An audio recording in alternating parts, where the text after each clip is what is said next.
Hello దోస్తో, welcome to S R facts. మొన్న కేరళలోని వయనాడ్లో భారీగా ఒక శబ్దం వచ్చి మిడ్ నైట్లో మట్టి అంతా జారిపోయి, అంటే ల్యాండ్ స్లైడింగ్ అంటారనమాట. ల్యాండ్ స్లైడింగ్ అంటే భూమి జారిపోవడం లేదా కుంగిపోవడం. ఇలాంటివి సడన్గా సంభవిస్తుంటాయి ప్రకృతిలో జరిగే మార్పుల వల్ల. కానీ అక్కడ ల్యాండ్ స్లైడింగ్ జరిగింది ఏ రేంజ్లో జరిగిందో తెలుసా? గ్రామాలే మట్టిలో కలిసిపోయినాయి అంతే. అక్కడ ఏ ఒక్కరు కూడా తప్పించుకోలేని విధంగా మట్టి అంతా ఇళ్లపైకి వచ్చేసి ఇల్లే సజీవ సమాధి అయిపోయినాయి. అయితే ఇక్కడ డార్క్ టూరిజం అని ఉంటుంది ఒకటి. ఈ డార్క్ టూరిజం అనేది ఎట్లుంటుంది, అసలు ఇది ఎలాంటి వారు చేస్తారనేది ఇప్పుడు తెలుసుకుందాం. తెలుసుకోబోయే ముందు వీడియోని లైక్ చేయండి, వీడియోని షేర్ చేయండి, నా ఛానల్ని సబ్స్క్రైబ్ చేసుకోండి. ఇకపోతే ఇక్కడ డార్క్ టూరిజం అంటే ఒక బాగా విపత్తు సంబంధించిన ప్లేస్ కానీ, లేకపోతే డేంజరస్ ప్లేసెస్ ఉంటాయి చూసారా, అలాంటి ప్లేసెస్ ఎంచుకుంటారు. ఇప్పుడు for example Rana Ileana cinema ఉంది చూసారా, నేను నా రాక్షసి. ఆ సినిమాలో ఇలియానా ఏం వర్క్ చేస్తుంది?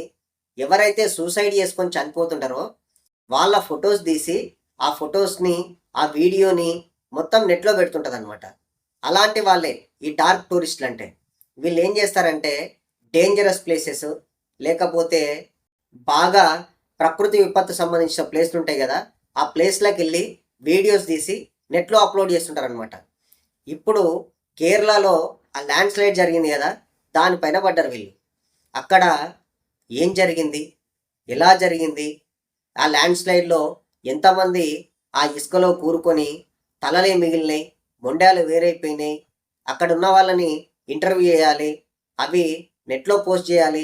ఇలాంటి పనులు చేయడానికి కేరళలో చాలామంది టూరిస్టులు పెరిగారు. దీన్ని కేరళ గవర్నమెంట్, సెంట్రల్ గవర్నమెంట్ ఎవరిని అల్లో చేయట్లేదు అక్కడ. కాకపోతే వీళ్ళు ఏదో ఒక రకంగా ఆ షూట్ చేయాలి, చేసి నెట్లో పోస్ట్ చేయాలనే ఒక ఉద్దేశంతో బాగా తిరుగుతున్నారు. వీళ్ళ ఒక రకమైన మెంటాలిటీ అనమాట వీళ్ళది.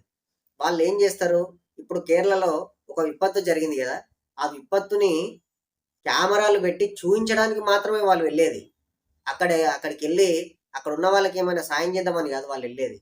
అక్కడ ఆ ఇసుకలో ఎలా కూరుకుపోయారు, వాళ్ళని ఎలా బయటికి తీస్తున్నారు, మొత్తం ఎక్కడ పడేస్తున్నారు వాళ్ళని, వీళ్ళని పడేసిన ప్లేస్ ఇది, ఇలా ఉంటుంది అలా ఉంటుందని చెప్పడానికి మాత్రమే వీళ్ళు వెళ్ళేది.